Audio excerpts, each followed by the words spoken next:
Hello, viewers, and welcome to another episode of Disappointed Dragon. We now have come to the last items I got from my most recent trip to the dollar store. We have the Zuru Max Build More for Less mini figurines blind bag. So we've opened up the Max construction toys before. We got the green castle facade with the knight and the dragon with the ninja, the very pleased with himself ninja. And I remember really, really liking the minifigures. So they now have their own minifigure blind bags. But there's so many. There's 20 to build in the set, which is ridiculous. The Lego ones, I think, usually have... Maybe they have up to 16, so it's still quite a few, but 20 feels like a lot. Max value, collects, mix and match. It looks like you get 2 when you look at the back, but I'm not sure. Where would it say on this thing? Where's the contents? Tell me how much I get. Collect, mix and match, max value, max quality, Zero builds, build more for less. Mystery figurines. Compatible with major bland. Blah, blah, blah. I was going to say compatible with major blands, but it's compatible with major brands. It says one set, so I'm not sure if that means that it's going to come with, like, the 2, adversaries. So, like, we've got the alien and the spaceman. There's a police officer and a burglar. Pirates versus Vikings, knights versus whatever. I'm not sure. It feels like there might be 2 in there. I'm hoping for 2. If we get 1, that's fine. These were the cheapest blind bag by far at $1.75. If they're the same as before, I remember that the minifigures from this set were really nice. I'm hoping that they are. I don't know what's in the whole set, because apparently there's 20, but of the ones we can see on the front here, I'd love to get the Viking. If I get the Viking, we'll give it to Valhalla, because he likes Vikings. Pirates I'm very fond of. Really, there's nothing on here I don't like. I think they're all pretty cool. I probably wouldn't want the racer as the least I'd like, but it still looks fine, so let's open it up and see. So first, let's take a look at the collector's guide to see what's all in here. Oh, well, he was trapped in the collector's guide, so we'll look at him in a second. But let's see what we've got. Alrighty, let's zoom in a bit so you guys can see a bit closer. So it looks like there's an Indiana Jones type guy. Oh, I like that Yeti a lot. A stone man, a firefighter, the Viking, the pirate... the racer, who looks really displeased with the results of the race. So I'm guessing he didn't win. He got second. Kind of... Oh, what was that game called? Crisis. Looks like he's from Crisis. Red Knight. I don't know. I guess that's supposed to be a spaceman. He kind of looks like an Arctic explorer. Soldier, knight, robber, police officer. Oh, sorry. I've passed my arm in front of you so you can't see. I really like the face on that one. Makes me think of Earthworm Jim with the way it's designed. That's pretty cool. Some kind of space soldier. Skeleton with a flaming head who kind of reminds me of the Joker just because of the colors. Who we got. The cowboy. It's our old pal, the ninja. And an alien.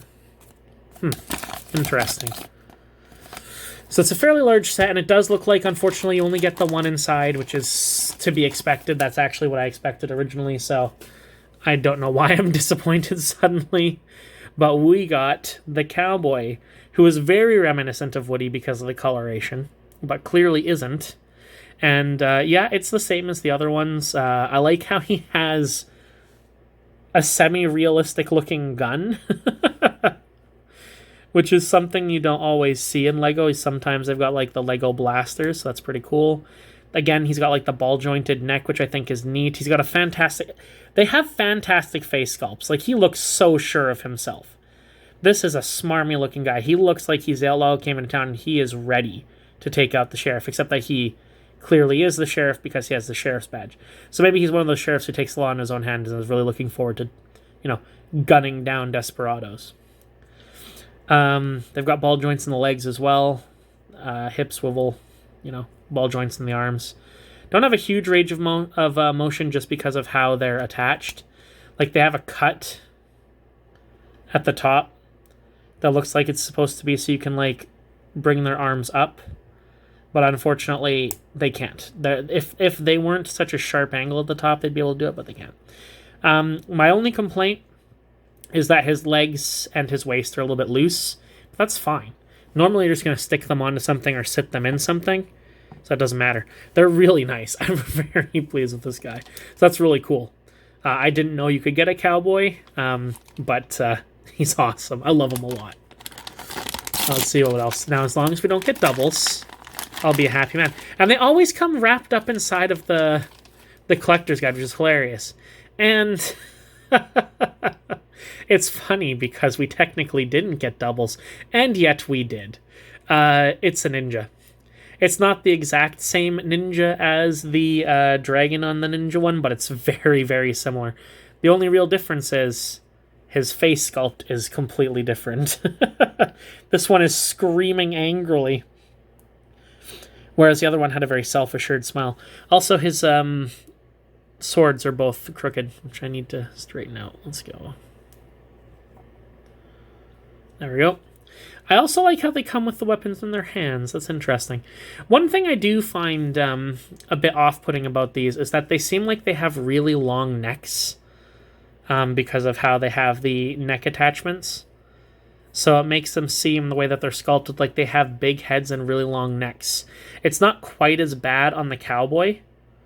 And I think that's because of his big hat and his wide hair makes his head look a bit more balanced, but to me it looks like this guy's got a really big long neck and a big old head. But again, like, they're really fun figures. I really like them. They do have issues, like this guy's legs aren't nearly as loose as this guy, but this hand is very, very weak. So there is tolerance issues I've seen with it so far, but again, they're really cool. And he even has a sword holder on his back that you can stick the swords through, which is pretty cool itself. I wonder if I can stick them both in at the same time. Oh, you can. I did stick it. It doesn't stick through very well, though. Come on. Come on. There we go. Can have them both go through his backpack. That's really cool. I like that a lot. Yeah, so they're really cool little figures. And for the price of $1.75 each, yeah, no, totally worth. I love little knockoff Lego figures like this. I guess construction figures because they're not branded, but they're really cool. I quite like these. They're very similar. I think they might even be the same as those Leonardo DiCaprio and I don't remember the name of the other actress. Of the actress. From the Titanic one, the Jack and Rose figures. I think that they were from the same line, or at least they were the same body designs. Yeah, they're really cool. I definitely like this guy better because, first off, I just cannot get over how awesome that smile is. Second, I love his 6-shooter. It's an amazing toy. It's a fantastic little guy, and I'm really happy to have him. This is actually one of the things that I will probably keep. Normally, with a lot of these blind bag figures, I stick them in a giant bag to either donate or sell off at a convention in big bags, but this guy I'm going to keep because I just love him. I'll probably keep the ninja too, because, you know, you can never have too many minifigures. They're just a wonderful thing to have. But that'll do it for this episode as well, guys. As always, stay happy, stay healthy, and I'll see you next time. Bye-bye!